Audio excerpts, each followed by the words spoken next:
Hello JEE warriors, welcome to mission Jeet. और अगर आप अपनी जेई की परफॉर्मेंस को इंप्रूव करना चाहते हो तो इस वीडियो को ध्यान से और आखिर तक जरूर देखें। इस क्लास का प्लान बिल्कुल सिंपल है।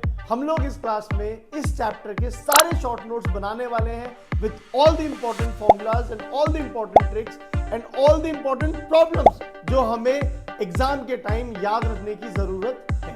आगे टाइम वेस्ट करे बिना let's start with the short notes जो बिल्कुल ही इंपॉर्टेंट है ना। अब जैसे इलेक्ट्रोकेमिस्ट्री में आपका ठीक है, इलेक्ट्रिकल एनर्जी कन्वर्ट हो रहा है केमिकल में, या केमिकल कन्वर्ट हो रहा है इलेक्ट्रिकल में, वो सारा नहीं लिखते। सेल नोटेशन कर लेते हैं। सेल नोटेशन में जो इंपॉर्टेंट चीज को कर लेते हैं डिस्कस, कि आपका बीच में जो डबल तो क्या है, सॉल्ट ब्रिज। लेफ्ट में लेकिन क्या रखोगे आप, एनोड, जो कि कौन सा हिस्सा होगा, ऑक्सीडेशन वाला। राइट हैंड साइड में कौन सा हिस्सा रखोगे, कैथोड, जो कि कौन सा हिस्सा होगा, रिडक्शन वाला। उसमें भी आप फेस सेपरेटर लगाते जाते हो। इमेजिन कर लो कि आप डायनिंग सेल के सेल, तो एनोड में इलेक्ट्रॉन किस चीज का है, जिंक खुद ही डिप्ड है ना, वो सॉलिड बस यही है। इसके बाद क्या है, जिंक का सोल्यूशन होता है, ठीक है। एक्वस लिख दिया, बगल में गली के बाद कॉन्सेंट्रेशन लिख देता है, ठीक है। तो इस तरीके से कैथोड वाले कंपार्टमेंट में भी आपका copper aqueous, let's say standard set में ये 1 मोलर ही, और फिर इसमें डिप्ड है आपका कॉपर सॉलिड इलेक्ट्रोड। तो ये क्लियर। सेल नोटेशन कैसे लिखना है, एनोड लेफ्ट पे, कैथोड आपका राइट पे, सॉल्ट ब्रिज पे, और जहां जहां फेस चेंज हो रहा है, वर्टिकल एक ही डंडी जस्ट सेपरेटर, इस तरीके से। स्टैंडर्ड हाइड्रोजन इलेक्ट्रोड भी चलो आपको पता ही है, इक्वेशन इसकी आगे भी लिखनी भी है, तो वो हो जाएगी एडजस्ट। रिएक्टिव किस काम की चीज है आपने देखा है, बिकॉज जो रिडक्शन पोटेंशियल्स की वैल्यू तो आप करके नहीं सकते, पर रफली आपको रिलेटिव पोजीशन भी पता हो सारे मेटल्स की, तो उसके लिए रिएक्टिविटी सीरीज भी बराबर ही बात है, काम आ सकती है। तो इसमें क्या क्या है आपका, ये जो निमोनिक था ये याद कर लेते हैं दोबारा से।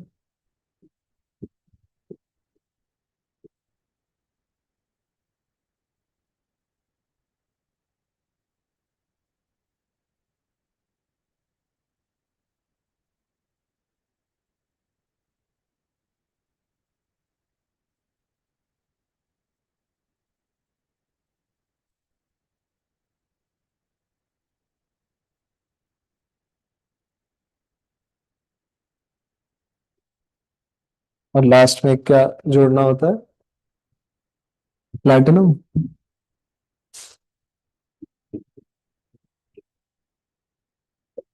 तो आ रहा है समझ, प्लीज से क्या है, पी से,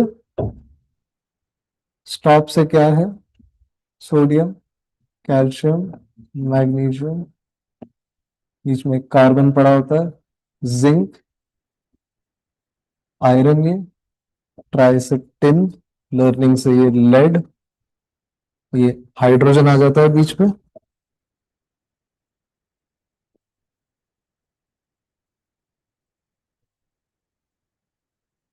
ठीक है।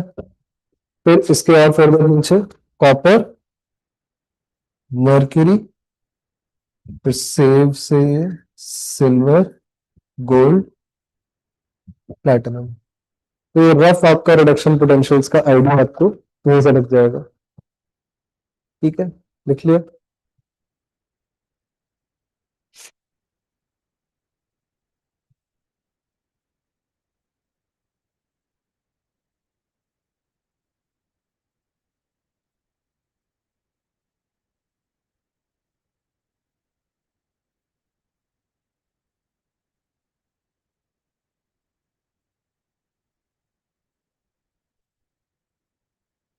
डन। क्या हो गया मन को, अब क्या सोच रहे हो, जल्दी लिखो ना, वेट कर रहे हैं। उसने लिख लिया आदित्य ने पूरा, ठीक। अब नॉन्स्ट इक्वेशन भी चलो देख लेते हैं इसमें। हल्का सा बस एक बार इक्वेशन लिख देते हैं बोर्ड पे कि E cell is E not cell minus आपका आर टी, आर टी भी छोड़ो, नहीं चलो ठीक है, R T by n F ही रहने दो, एल एन ही रहने दो चाहे इसको, कोई बात नहीं, एल एन और अंदर में क्यूब, ये चीज है। अब दूसरा केस इसमें क्या करना है हमको कि ये -2.303 आर टी बाय एन, और पैरेट की वैल्यू क्या, 48778, क्या चीज है, मान लेंगे वो तो अभी कर लेंगे, पर क्या होता है वैसे, 487 होता है,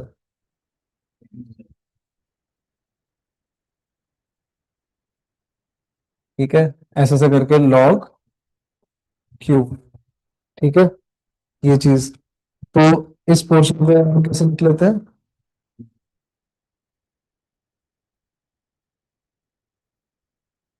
ठीक है, और क्वेश्चंस में ध्यान रखना बहुत बार वो क्या अलाउ करेगा आपको यूज करने का, 0.06 भी, तो ये सारी चीजें, ठीक है।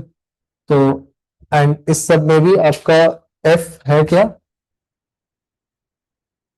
1 फैरेड, ठीक है, 1 एफ सिग्निफाई क्या करता है, it is charge on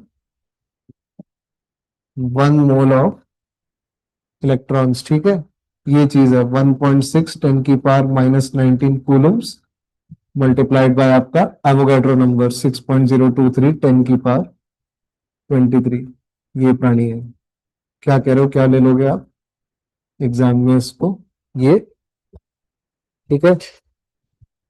and ध्यान रहे लेंस इक्वेशन हाफ सेल के लिए भी लिखी जा सकती है बड़े आराम से, जस्ट हाफ सेल वाला रिएक्शन लिखो और इस चीज को प्लेस कर दो उसमें, ठीक है, यहां तक भी ठीक है। इक्विलिब्रियम कांस्टेंट भी अगर से निकालना है तो टेस्ट करते क्या है, एट इक्विलिब्रियम क्या होने लगता है,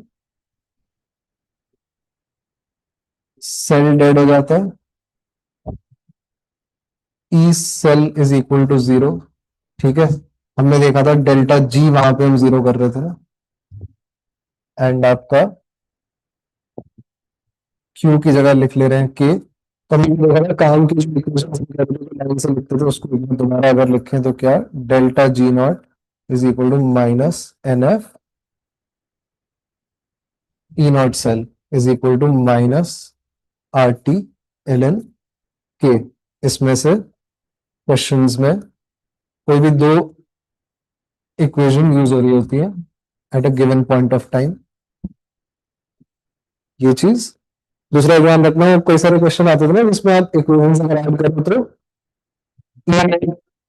ठीक है, आपका वैसे एडिटिव सी प्रॉपर्टी नहीं आ रही है स्टेट फंक्शन टाइप, तो इसलिए आप डेल्टा जी के टर्म्स में आप, ठीक है, रिएक्शन जब आप ऐड करें उनके डेल्टा जी ऐड होते जाते हैं, तो ई ऐड होते हैं उनके minus N F E not पूरी चीज ऐड हो जाती है, उस तरह के जो क्वेश्चन है उनमें जस्ट ध्यान रख लेना, ठीक है, इनके अराउंड वो खेलते हैं क्वेश्चंस, एन की वैल्यू के अराउंड, यहाँ पे भी क्लियर सारी चीजें।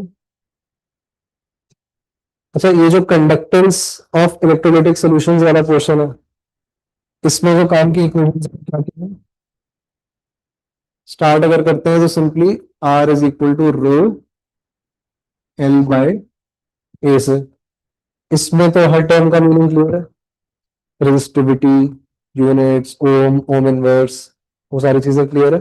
ऑल्सो ओम इनवर्स जो है उसकी जगह अब हम यूज कर रहे होंगे सीमेंस, ये चीज, ठीक है। ऑल्सो फिर इस पे वन अपॉन आर को लिखेंगे कैसे, कंडक्टेंस, वन अपॉन रे को लिखेंगे कैसे, कैपा, ठीक है, तो वन अपॉन रेजिस्टेंस का एक कंडक्टेंस हो जाएगा,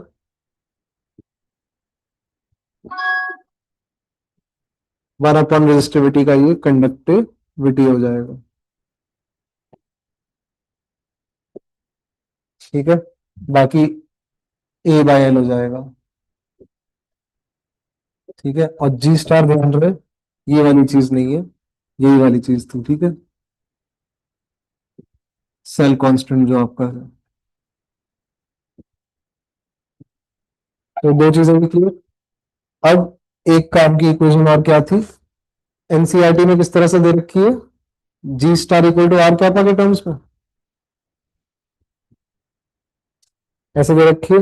इसका एक ऑल्टरनेट आपको क्लास में क्या दिखाया था, जी जी स्टार क्या होता था, आर हो जाता था। ये इधर आके जी स्टार ये हो जाएगा ना, जी जी स्टार ये कैपा बन जाएगा, ठीक है। तीसरी इक्वेशन काम की ये। चौथी इक्वेशन क्या है काम की, कि आपका लैम्डा इज कैपा बाय सी, और लैम्डा क्या चीज होती है, मोलर कंडक्टिविटी,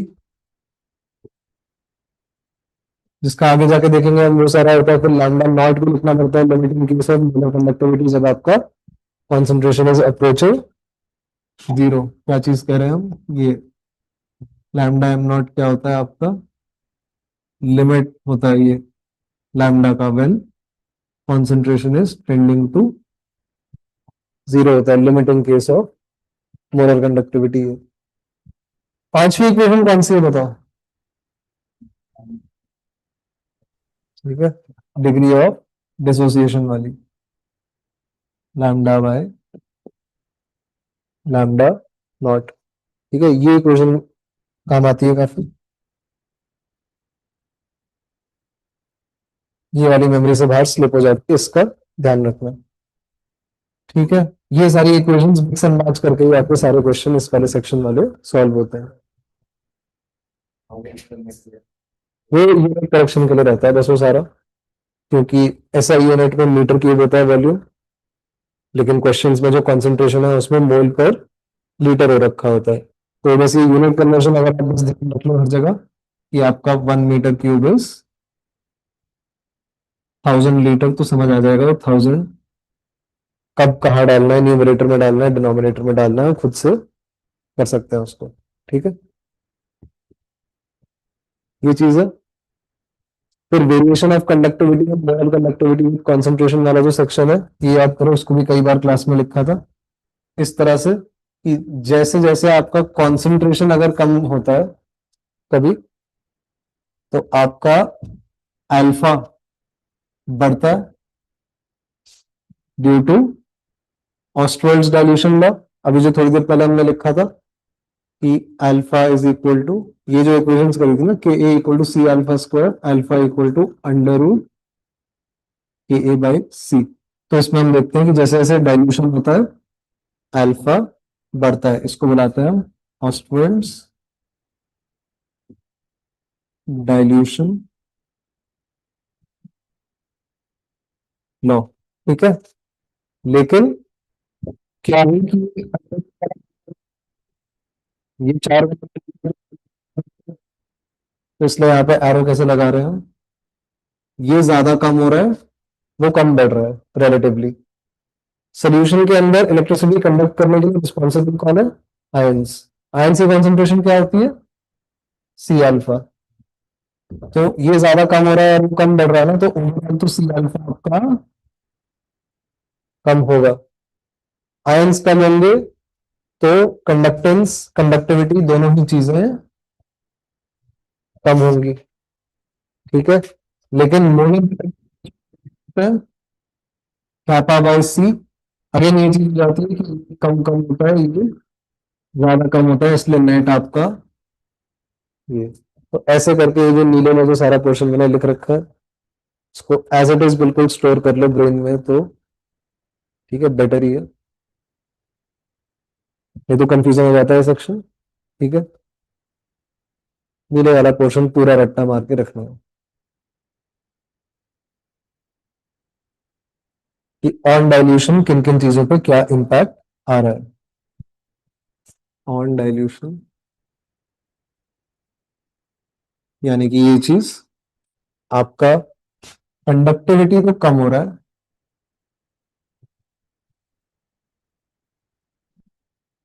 ठीक है, लेकिन आपका मोलर कंडक्टिविटी,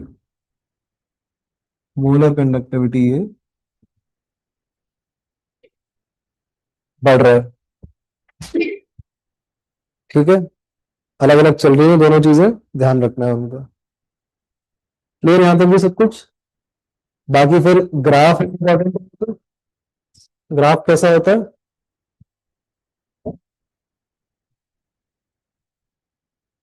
ऐसा होता है।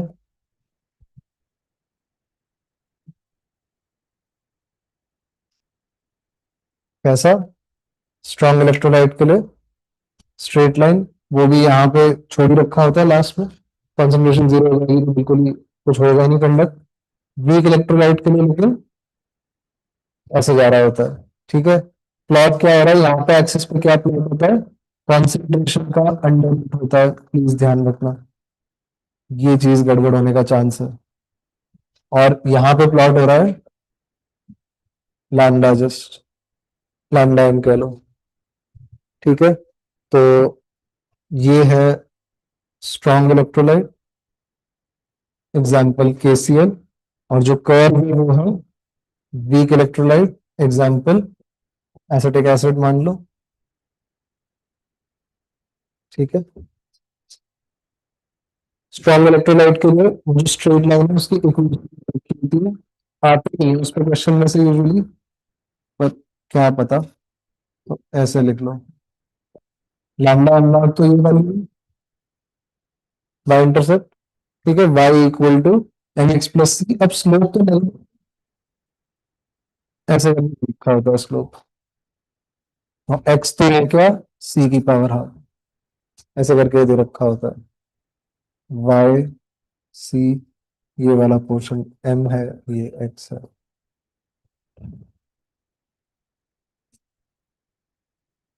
ठीक है, ये भी हो गया। और देखें, टेलरॉस law, independent migration of ions, जिसकी अंग्रेजी में लिखा हूं। ठीक है, सोल्यूशन के अंदर जाके आयंस अपना अलग अलग, कैटायन एनायन अपना सारा अलग अलग काम करते हैं, लेकिन काम की एक इक्वेशन कर रहा था इसमें, कि जैसे हमने देखा था अपना, कि मोल्स आर इक्वल टू, नहीं, equivalents are equal to moles into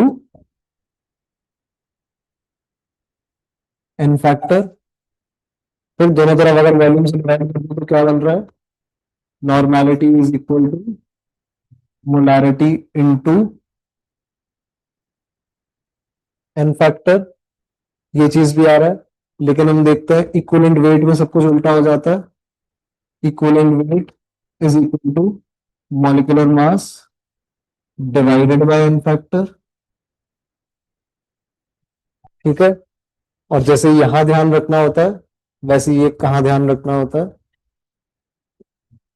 कि अगर मैं लिखूं लैम्डा इक्विवेलेंट और लिखूं यहाँ पे लैम्डा एम, तो मन तो करता है इस इक्वेशन को देख के कि यहाँ पे इन फैक्टर मल्टीप्लाई करने का, लेकिन करना क्या है, उल्टा काम, डिवाइड करना है। तो ये सारी चीजें, ठीक है, कि इक्विवेलेंट कंडक्टेंस के टर्म्स में अगर क्वेश्चन आने लग जाए तो स्टम्प नहीं होना है, ये आपको गाइड कर लेगा उसमें। ठीक है, यहाँ तक फैराडे का लॉ बता सकता है कोई बच्चा? पहला लॉ, कितना केमिकल रिएक्शन हो रहा है किसी भी इलेक्ट्रॉन पर, proportionality, जितनी बिजली दौड़ाई है, amount of electricity past.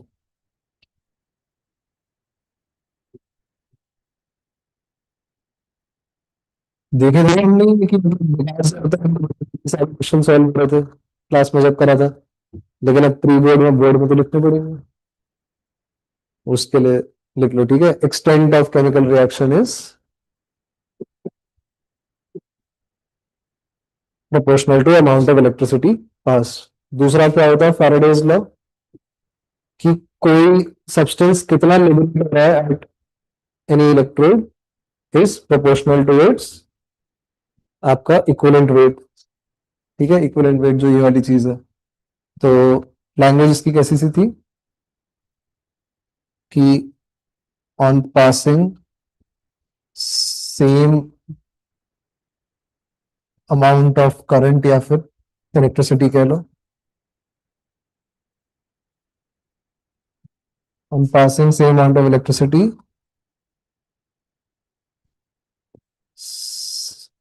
different substances are produced at their respective electrodes. ठीक है, proportional to their equivalent weights. वो वाली जो सारी चीजें थी ना कि आपका क्या कहें, लेट्स से कि सोडियम को लिबरेट होने के लिए एक इलेक्ट्रॉन चाहिए, कॉपर को लिबरेट होने के लिए 2 इलेक्ट्रॉन चाहिए, एल्यूमिनियम को लिबरेट होने के लिए 3. सोडियम में से काफी खराब एग्जांपल हो जाएगा बिकॉज सोडियम के एक्वस सोल्यूशन में सोडियम होगा ही नहीं रिलीज, हाइड्रोजन गैस प्रोड्यूस होने लग जाएगी. बट आइदर वे उसमें सिल्वर वाले एग्जांपल होते थे ना क्वेश्चन में. एक तो क्वेश्चन हमने देखा भी तो था जिसमें बैक टू बैक 3 सोल्यूशन थे, एक में Ag प्लस था, एक में Cu+2 था, एक में Zn+2 था. वो क्वेश्चन मुझे आज तक समझ नहीं आया कि उसने Zn+2 प्रोड्यूस कर कैसे दिया कैथोड पे उसके एक्वस सोल्यूशन में. हाइड्रोजन गैस बननी चाहिए थी. ये दोनों नीचे हाइड्रोजन से जो एक्टिविटी सीरीज में वो ऊपर है. पर ऐसा भी एक देखना आप PYQ जब करोगे, एक क्वेश्चन है मेरे ख्याल से जिसमें ये तीनों प्रेजेंट है. क्लियर ये चीज भी. और देखें टाइम क्या अफोर्ड कर रहे हैं हमको.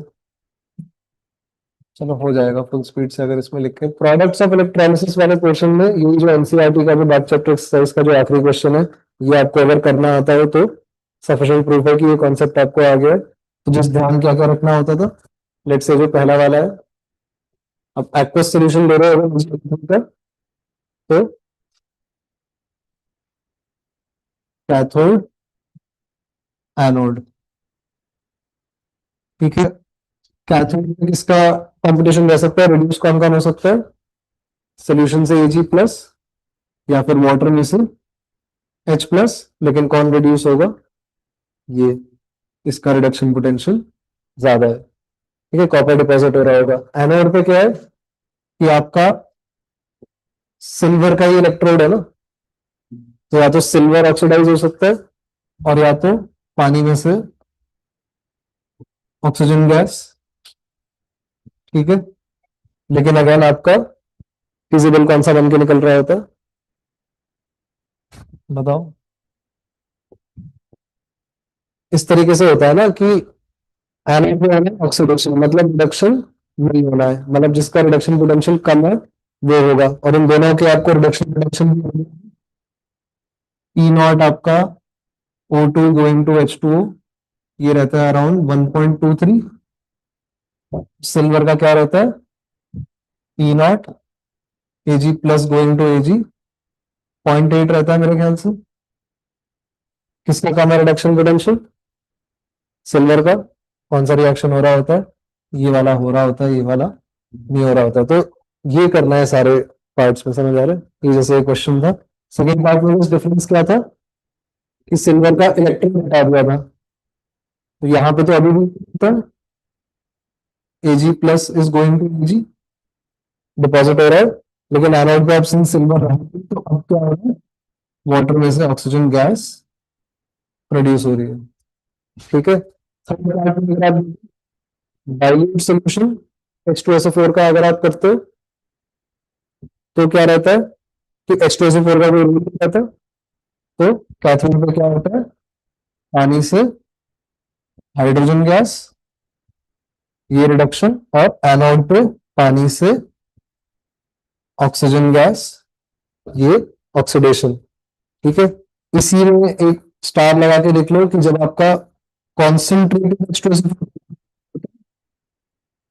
तब अगेन आपका इस इलेक्ट्रोड पे रिड्यूस होके हाइड्रोजन गैस ही बन रही होती है, लेकिन दूसरे इलेक्ट्रोड पे सल्फेट से ये मार्शल एसिड वाला कॉम्पोनेंट बन रहा होता है,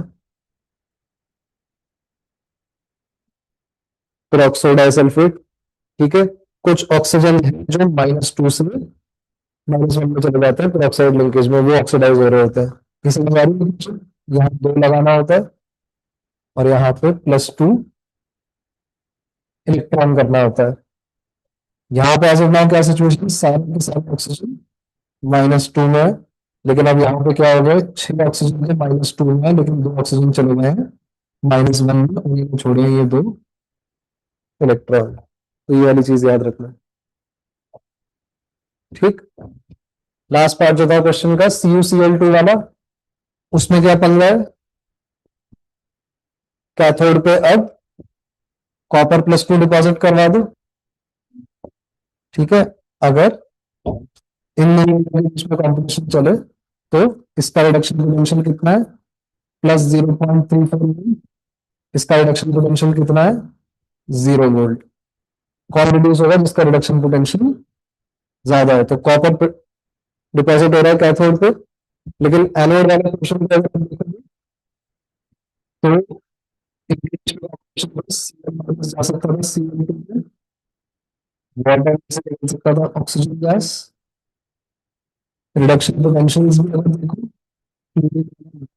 6 है, वाटर का 1.3। तो एनोड पे ऑक्सीजन है, जिसका रिडक्शन पोटेंशियल करना है वो पता चाहिए था।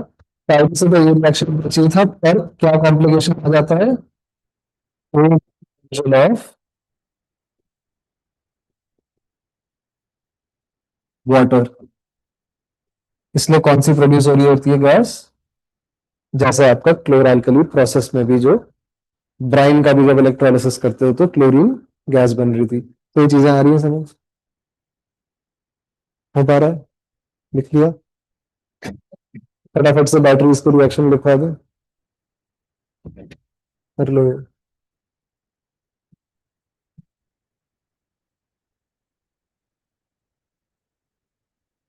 ठीक है ना, नहीं छोड़ रहा किसी को मंत्रा, कितना रह गया, हो गया।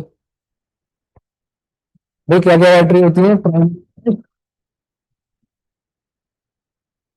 क्या डिफरेंस होता है इनमें, प्राइमरी वाली रिचार्ज नहीं हो सकती, सेकेंडरी वाली दोबारा चार्ज हो जाती है। लेक्लांश सेल जो आपका है, अब रिएक्शन की अगर बात करें तो सबसे इंपॉर्टेंट चीज है, लेक्लांश सेल में आपका एट पहले एनोड ले लेते हैं सारे रिएक्शंस में, और उसके बाद कैथोड। तो रिएक्शन लिखो भाई, यही सबसे इंपॉर्टेंट चीज है। ऑक्सीडाइज होता है इसमें जिंक, कितने इलेक्ट्रॉन छोड़ता है, कैथोड पे रिड्यूस कौन होता है, MnO2+4 से रिड्यूस होके जाता है MnOOH+3 में। लेकिन इसकी बैलेंसिंग करना तो H में दिखाना पड़ेगा।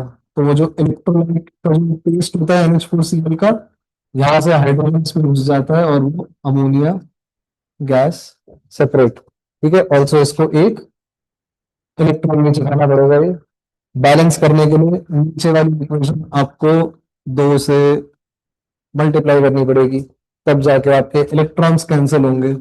लास्ट चीज बस ये इमेजिन कर लो कि अगर यहाँ पे आप NH4Cl ही लिख देते तो RHS पे आप इसको ZnCl2 लिख पाते फिर एंड में। ठीक है, बिकॉज ये सब हो जाएगा तो कंस्ट्रक्शन तो आप डिस्क्राइब करिए कि एनोड होता है जिंक का कंटेनर, कैथोड होता है कार्बन की रॉड होती है ग्रेफाइट जो डिप्ड होती है in a black paste of MnO2 and NH4Cl moist paste, ऐसे करके सारा। वोल्टेज क्या होती है इस सेल की, 1.5 वोल्ट। एप्लीकेशन क्या होती है इसकी, ट्रांजिस्टर्स एंड क्लॉक्स। आ रही है सारी चीजें याद दोबारा, ये हो गया। मर्क्यूरी सेल सर इसकी इसमें एट एनोड अगर देखो तो जिंक को ऑक्सीडाइज करके ZnO लिख देना होता है। तो ये जिंक 0 से +2 में जा रहा होता है, तो यहाँ पे 2 इलेक्ट्रॉन भी लिखने पड़ते हैं। लेकिन ऑल्सो ये ऑक्सीजन की बैलेंसिंग अगर आप करो, और ये अल्कलाइन मीडियम में होती है इसकी सारी बैलेंसिंग। ठीक है, तो ये वाला ट्रिक भी ऐसे आपको आता तो हो गई ना, जो मैं क्लास में लंबे मेथड से कराता हूँ कि पहले H प्लस से बैलेंसिंग करता हूँ और फिर OH माइनस ऐड करता हूँ दोनों तरफ।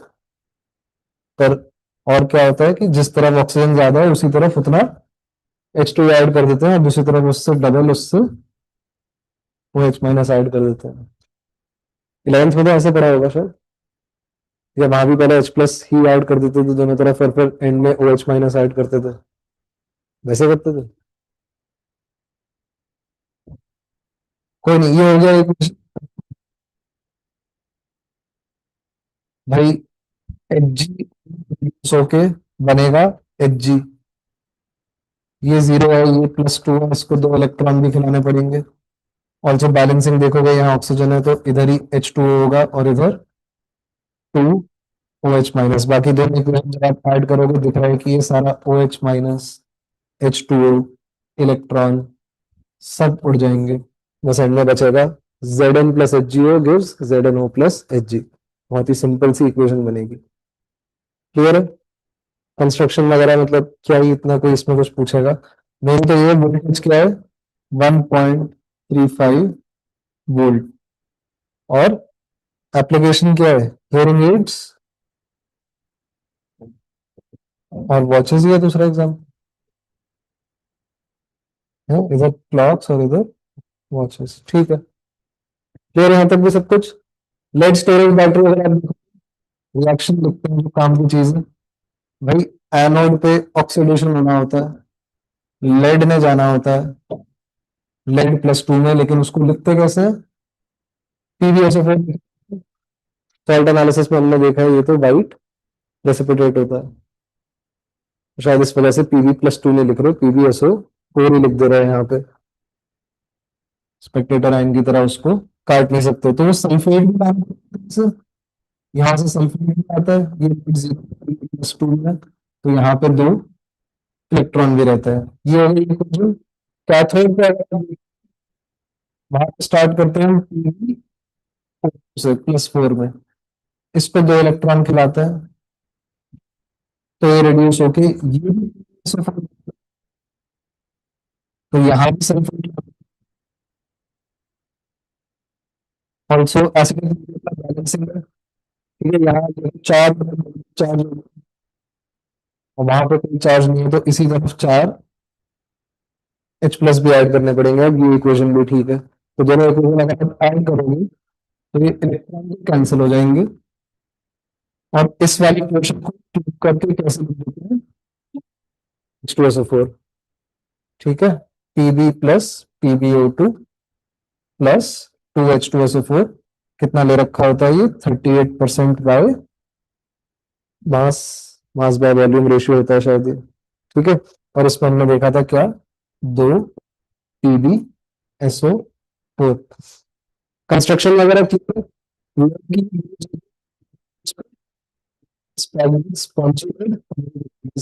लेड डाइऑक्साइड, सेल की वोल्टेज है 12 वोल्ट। ठीक है, 6 सेल होते हैं कॉम्बिनेशन में, 2-2 वोल्ट वाले। एप्लीकेशन गाड़ी की बैटरी, ठीक है, कार की, बाइक की, जो भी लिखना है, घर पे इन्वर्टर वाली भी बैटरी, यही। क्लियर है ये सब कुछ? और बस इसमें क्या ध्यान रखना होता है कि सब कुछ किसके लिए, charging cycle, discharging cycle, all of this is, अरे भाई, डिस्चार्जिंग साइकिल। ठीक है, तो जब चार्जिंग होती है तब ये नाम नहीं चेंज करते हैं इलेक्ट्रोड्स के। ठीक है, तो चार्जिंग के वक्त एनोड रिडक्शन हो रहा होता है और कैथोड पे ऑक्सीडेशन हो रहा होता है, ध्यान रख लेना। ठीक है, क्वेश्चन भी आपने देखा इस चीज को खुरेदते हुए, प्रोब करते हुए आते हैं, बच के रहना उनसे। निकल कैडमियम रिचार्जेबल सेल का बहुत ज्यादा कंस्ट्रक्शन वगैरह ये भी कोई टेंशन नहीं है, बस ये है कि ये भी रिचार्जेबल है, इसका रिएक्शन याद रखना है। कैडमियम को 0 से उठाते हैं, निकल को +3 से गिराते हैं, मिलाते कहा है दोनों को, +2 में, कैडमियम भी +2 में, निकल भी +2 में। बाकी देख लो H2 आएगा कहीं बैलेंसिंग के लिए। अच्छा, ऑल्सो इसका एन फैक्टर तो 2 हो जा रहा है, लेकिन इसका एन फैक्टर 1, तो ये डबल होगा काम। कैडमियम एक ही होगा, ये 2 होंगे। अब देख लो, ये चीज भी आ रही है ना समझ, ये 0 से +2, लेकिन ये खाली +3 से +2। उधर ऐड हो रहा है एक H2।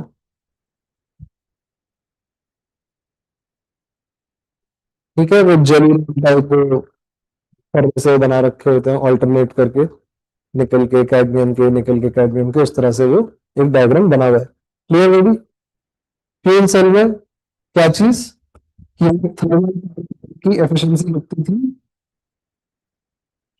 मात्र 30%, लेकिन फ्यूल सेल हमको क्या सपना दिखाता है? 70%। याद तो है चलो आपको। ठीक है, ये चीज है। रिएक्शन जो था इसमें वही वो, ठीक है, हाइड्रोजन ऑक्सीजन और वाटर वाली इक्वेशन, इस बार अल्कलाइन बैलेंसिंग उनकी सारी। तो किस तरह से होती है?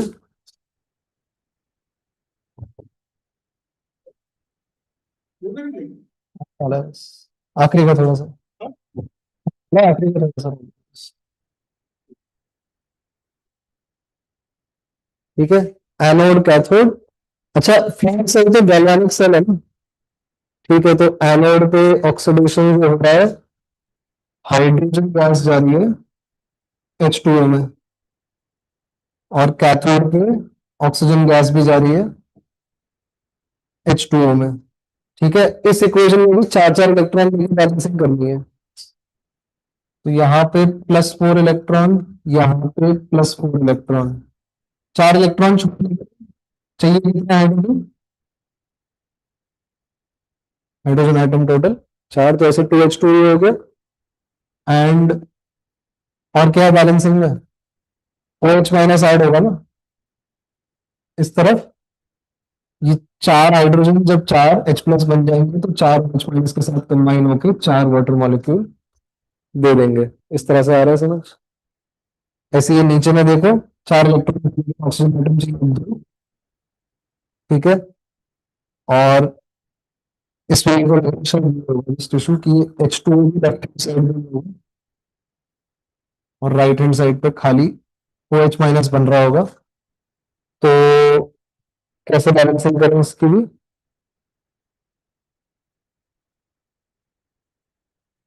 ये ठीक लग रहा है? ठीक है, और दोनों इक्वेशन ऐड, इलेक्ट्रॉन गायब, ये OH- भी गायब, 2H2 + 1O2, और ये 2 और 4 को भी हिसाब कर लोगे तो 2H2 + 1O2 is giving 2H2O, बिल्कुल परफेक्ट इक्वेशन बन जाएगी।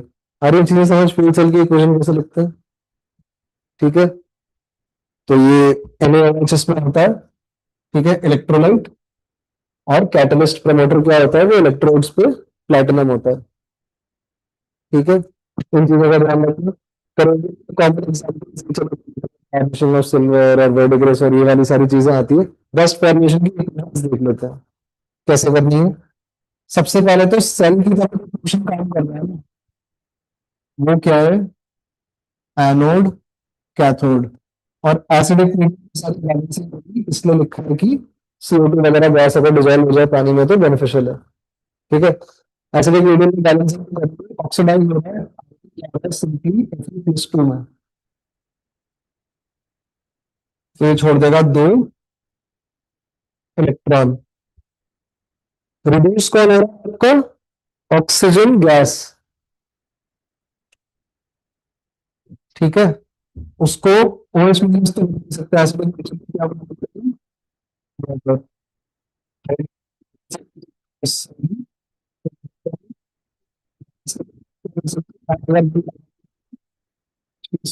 कर सकते हो, और क्या बना सकते हो? हाँ, 2H2O सही लग रहा है सब कुछ? तो बस ऊपर वाली इक्वेशन उसमें, तो एक तो ये वाला पोर्शन है, पर बाकी क्या है कि इसके अलावा क्या हो रहा है? Atmosphere oxidation. ठीक है, इसमें क्या है कि जो Fe+2 और ले रहा है, क्या लालच देगी कि उसको तो वो ऑक्सीजन को इलेक्ट्रॉन पकड़ा देगा और खुद चले जाएगा +3 में। ये वाली एसिडिक, वो चीज अभी चेंज हुई है, तो अब कैसी बैलेंसिंग दिखेगी? इसका एम फैक्टर, लेकिन इसका एम फैक्टर 4 था, वही 4 1, ये जो 4 आयरन है इससे तो ये 4 आयरन ही हो रहे होंगे। बाकी क्या इन्वॉल्व है? ऑक्सीजन अगर आप देखो यहाँ 2 है लेकिन यहाँ पे 6, इधर 4 कम है। ऐसी सी है क्या यार? कोई देख के थोड़ा मतलब वेरीफाई कर सकता है तो बता देना। 8H+ ऐसे देखने में बहुत ज्यादा लग रहा है मेरे को, पर ऐसा सा फंडा है भाई। इतनी धीरे तुमने पलट लिए पन्ने तो ठीक है। ये चीज क्लियर है। अल्टीमेटली फर्स्ट का फॉर्मूला है F × X ये रेडिश ब्राउन। क्लियर है सारी चीजें? ये इक्वेशन जस्ट वेरीफाई कर लेना, इसमें मेरे को ये अच्छा सा नहीं लग रहा है बस देखने में, हो सकता है लेकिन सही हो। बच्चों, शॉर्ट नोट्स आर डन। अगर वीडियो हेल्पफुल लगा तो लाइक जरूर कर देना, और अगर इन शॉर्ट नोट्स का एप्लीकेशन सीखना चाहते हो तो PYQ का वीडियो आपको मिल जाएगा डिस्क्रिप्शन में, उसको जरूर देखना। अगला चैप्टर हम लोग ये वाला डिस्कस करेंगे, और इसके शॉर्ट नोट्स का सेशन इस डेट पे आएगा, तो अपने कैलेंडर्स को मार्क कर लो, और अगर चैनल पे नए हो तो सब्सक्राइब करना मत भूलना। Keep pushing yourself, don't give up, and let's meet in the next class. Go for Jeet.